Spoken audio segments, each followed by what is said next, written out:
Welcome to Bitter Reality Brewing. Today we're doing something I have not done, which is I've worked with Mangrove Jacks ciders, but I've never done an extract Mangrove Jacks IPA. This is a 100% extract. The recipe is recipe number 1, IPA. It actually comes with dry hops. The dry hops are Brewers Gold, Columbus, Target, and Admiral. Each 12.5 grams each for a total of, think about that, 25, 50 grams. Bitterness rating of a 3 out of 5. IBUs are 35 to 45. They're using an M42 New World Strong Ale yeast, vibrant gold color. 4.7% ABV, which is pretty low for an IPA. We're not going to modify this so much, but what we're going to do is we're going to reduce it from 6 gallons to 5 gallons because it requires this and 2.2 pounds or 1 kilogram of dextrose, aka corn sugar. So when we take this and we move it from 4.7 by just simply lowering it from 6 gallons to 5 gallons, it's going to push it up to, I believe it's around 5.64, somewhere in that neighborhood. It also should push up the IBUs slightly due to the lower volume. So let's get this cut open and take a look. One trick with these, when you go to open them, don't open just to look. Once you open it, you're starting. There's no going back, and I'll show you why. I've already sterilized the scissors, so I should have sterilized the container, but it's okay. We're gonna pour some boiling water around the malts. It smells really good, I can tell you that. It smells really good. Okay. That would be our 50 grams of dry hop pellets. Kind of cool when a little kit comes with dry hops. There's already hops as far as in the malt itself too. Instructions: M42 Strong Ale New World yeast from Mangrove Jacks.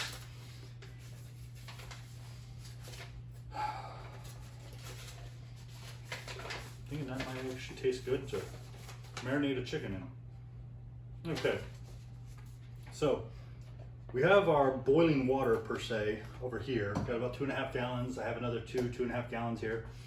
I'll tell you a little trick is whenever you're actually getting your water ready or you're doing a lot of water for hoppy beer or stouts or darker beers, prepare them ahead of time and label them H. H meaning hoppy water. This water has already had its brewing salts added to it to help it be a little more for the hoppy side or the bitter.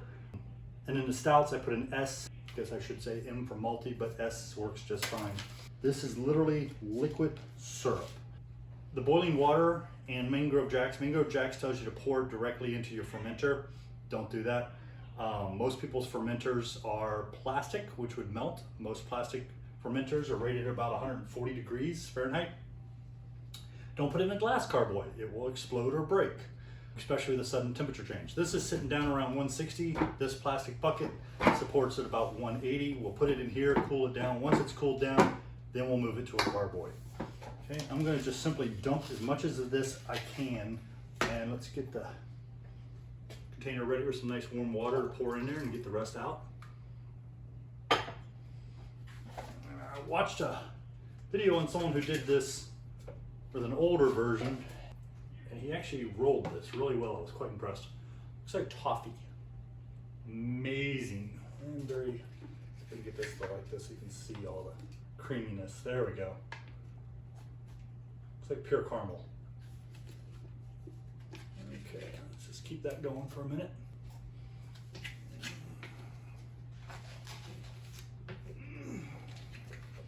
we can do a little roll the pouch a little bit.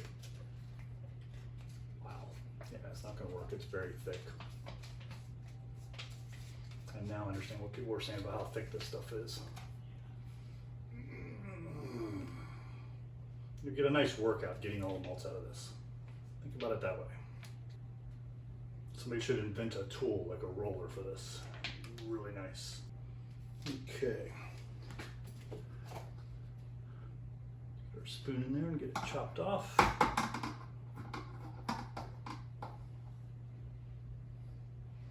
that in there and get nice hot water, which is going to go in here anyways. Open this up.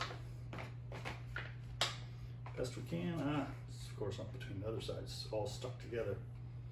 Okay, we'll take the water, which is sitting at about 160, hopefully a little cooler by now.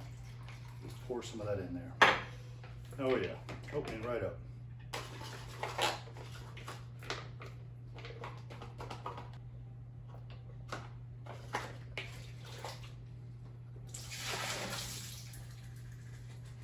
Do that a few more times. So we can get all that malty goodness out of there.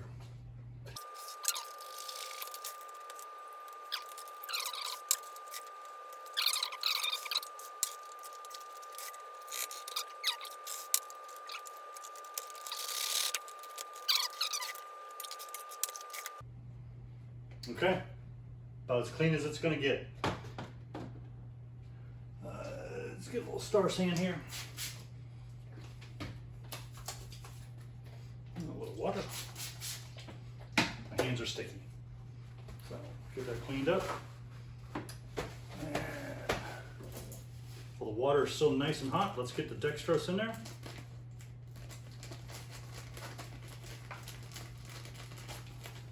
About time to sharpen the scissors. Pour that in there.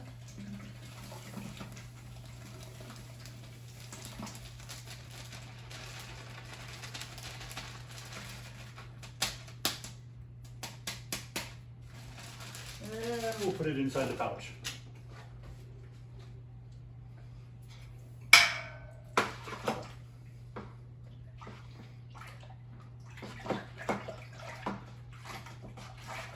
Very thick.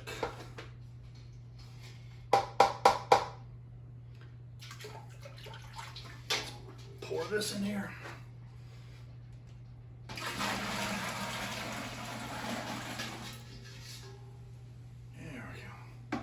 And since we added more water that I had not modified as far as the brewing salts, a little bit of gypsum, a little Epsom salt, a little salt, and just a tiny, tiny bit of calcium chloride.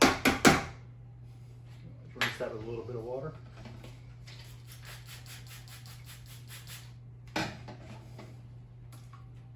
Pour this to you. Before you pour it in, make sure you check that, of course. What we're going to do, instead of going all the way to 6 gallons, we're going to fill this up to 5 gallons, like I said, which is going to make it a little more bitter, a little more hoppy tasting, a little stronger in alcohol, and then even a little darker.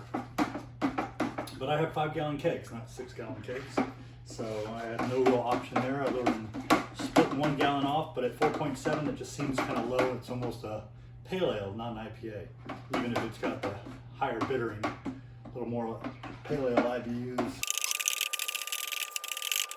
Okay, I finished moving the beer over to the glass carboy, sitting just around 78, 77. We'll put it in the fermenter at 68 Fahrenheit. We're putting the New World Mangrove Jacks yeast in here, which is a strong ale yeast. Yeah, New World strong ale. I double checked with the original gravity. We were actually sitting right at 1.052, which is awesome because that puts us right at 5.64. And this is normally at 4.7, but if you, like I said, you divide by 5, multiply by 6, so you're taking basically a 6-gallon batch, moving it to a 5-gallon, we're gonna go up from 4.7. Our estimation was 5.64 and we nailed it. The other thing is the IBUs are 35 to 45. Since we've reduced the amount of beer, pour the yeast on in here, basically our IBUs should actually go up by about 5. Based on the decrease in volume, which is going to be nice because it's going to give us a little more bitter. I can't get over how nice this smells. As far as you can smell the hops, it's almost like they put a hop extract in here and didn't actually boil the hops. I don't know how they did it. I know it's some sort of cold process. I watched a video about how they process it as far as the way they talk about it, but they don't actually show you. I think this would be a great product for most people. It's cheap. On top of that, I got it from a company who also gave me the 2.2 pounds of corn sugar at no additional charge, and because I bought enough, shipping was free, which will put this beer close to about 50 cents a bottle, which is pretty awesome for an IPA. If it comes out as good as I expect, even with the dry hopping and everything, I could buy more of this and actually modify it. You could do some specialty grains, make a little tea from a specialty grain, darken it up, make it into a black IPA. You could add additional hop tea to it in the beginning, by boiling some hops to add some additional bitter or additional aroma or even flavor hops. There's just the possibilities are unlimited. You can do so much with it. And at the same time, I always joke, I always say, if you can cook, you can brew beer. Well, with this little kit, even though I like doing all grain, with this kit, if you can boil water, you can brew beer. It's literally that easy. I'm gonna shake it up a little bit. We'll put the top on, put it in the fermenter at my magic number of 68 degrees for ales. I love 68 degrees. It seems to work just great for most ales. I have the cider, cranberry, apple cider we have in there sitting at 68 degrees, and it is pretty much done. We're gonna let that sit for a little while before we move that onto a keg and carbonate. Thank you again. Like I mentioned before, if you found it interesting, educational, if you just want to see something about recipe number 1, IPA with dry hops from Mangrove Jacks. We will be doing this from, instead of grain to glass, we will be doing it from extract packet to glass.